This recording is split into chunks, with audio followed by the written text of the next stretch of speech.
Okay, here we are at chapter 11 of Timmy and Rusty, and it's going to be a little bit more interesting as now they're on their second adventure trying to find the $20,000 that was stolen from the bank 20 years ago, or 10 years ago rather. The boys spent the rest of Monday just taking it easy, but did decide that they were going to take their plans and a map and show it to the chief sometime Tuesday, if he was available. Ben took out the walkie-talkie and called the comm center and got through to the chief and made arrangements for the boy to come down at 10 a.m. and plan together. The boys just messed around their respective houses, and Timmy decided to cut the grass a little early so not to have to worry about it the rest of the week.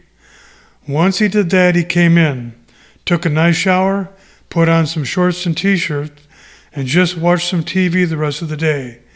He fooled around a little bit with some toy building blocks and his Lincoln logs, but was really just killing time till tomorrow.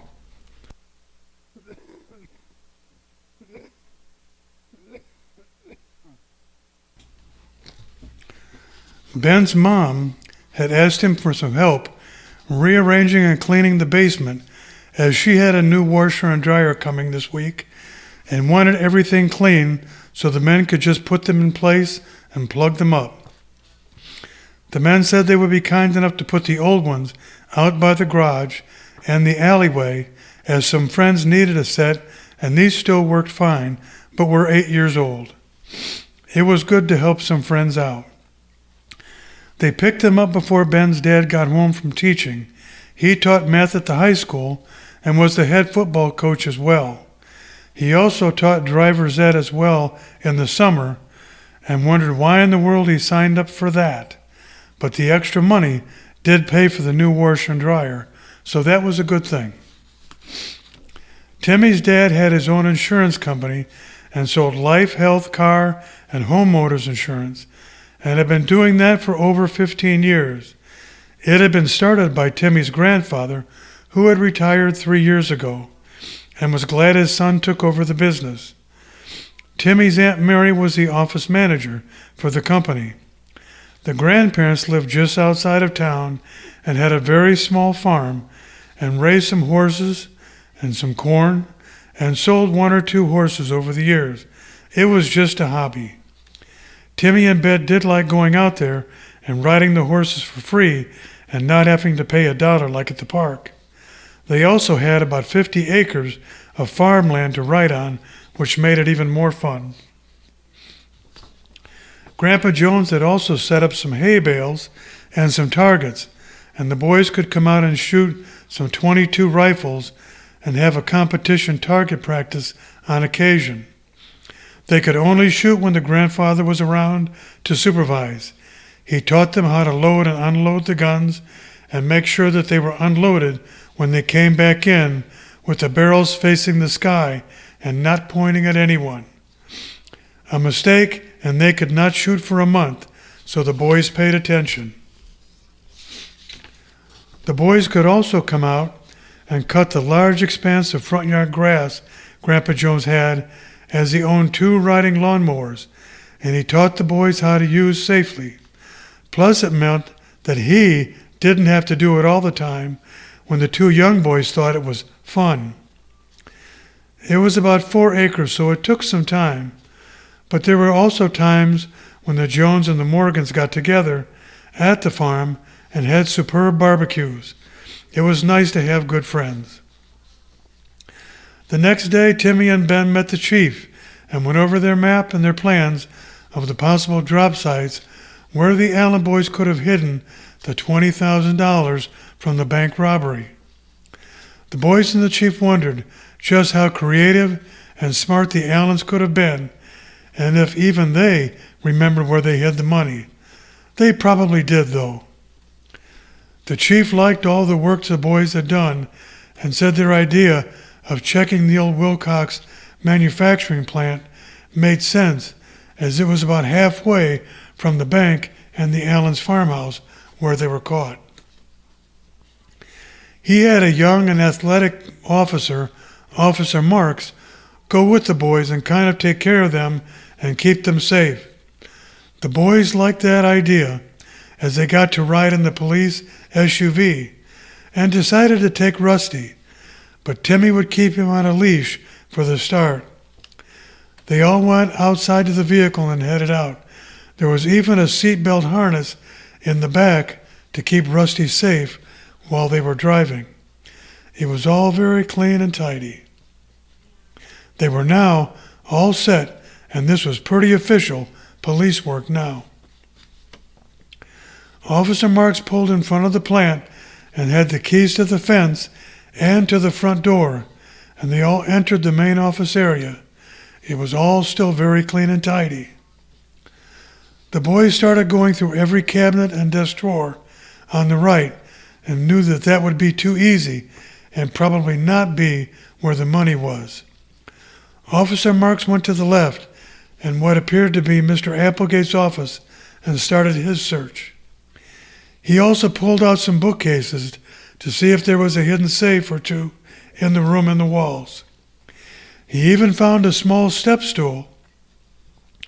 He could see all the way over to the rooms the boys were sitting in as he opened up the 2x2 ceiling tiles, and there was just enough light from the overhead fluorescent lights that cast light that he can see all the way over to the room where the boys were.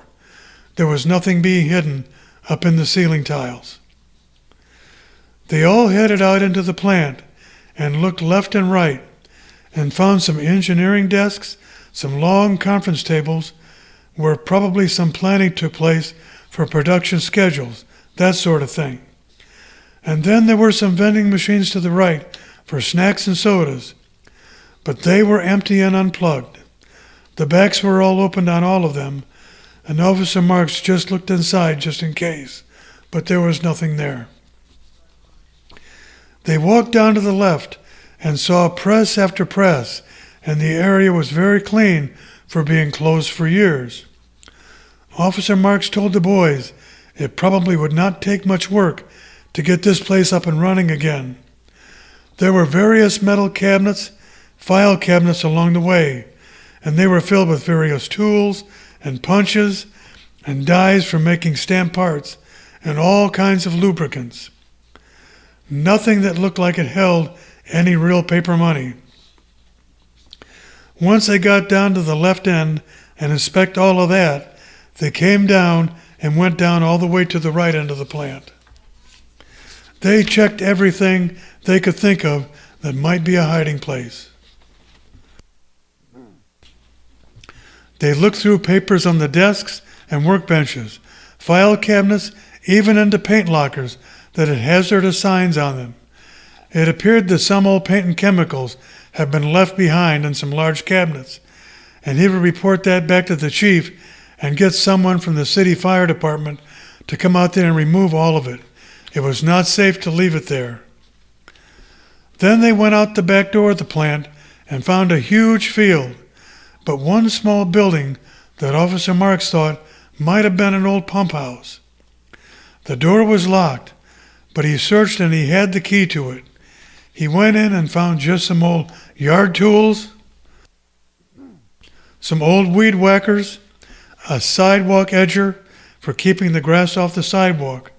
3 old lawnmowers were in decent condition and were off to the right, and still might work, he thought.